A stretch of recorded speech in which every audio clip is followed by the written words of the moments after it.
আসসালামু আলাইকুম। কেমন আছেন সবাই?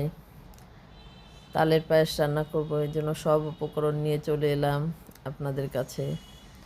তো প্রথমে আমি তালটাকে সুন্দর করে পেস্ট করে ছেঁকে নিতে হবে, কারণ এর ভিতর অনেক আঁশ থাকে।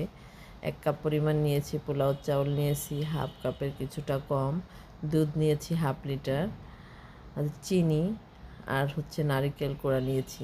এজন্য আমি দুধটাকে সুন্দর করে বলক তুলে এর ভিতর চাউলগুলো দিয়ে দেব। চাউলগুলো ততক্ষণ পর্যন্ত রান্না করব যতক্ষণ পর্যন্ত চাউলগুলো ভালো করে সিদ্ধ হয়ে যায়। তারপর আমি এর ভিতরে চাউল সিদ্ধ হয়ে যাওয়ার পরে দিতে হবে নারকেল, তাল আর চিনি, পরিমাণ মতো লবণ। এগুলো দিয়ে আরও কিছুক্ষণ প্রায় 5 মিনিটের মতো রান্না করবো। এগুলো পরে দেওয়ার একটা কারণ আছে, সেটা হচ্ছে তালের ফ্লেভারটা ভালো থাকে, নারকেলটা খুব একটা সিদ্ধ হয় না, খেতে বেশি মজা হয়। এজন্য আমি সবসময় পরেই দিয়ে থাকি উপকরণগুলো। এরপর আমি 5 মিনিট রান্না করব সুন্দর মতো। যখন পায়েসটা কিছুটা গাঢ় হয়ে যাবে তখন আমি এটি ঢেলে পরিবেশন করব। এই তো হয়ে গেল আমার তালের পায়েস।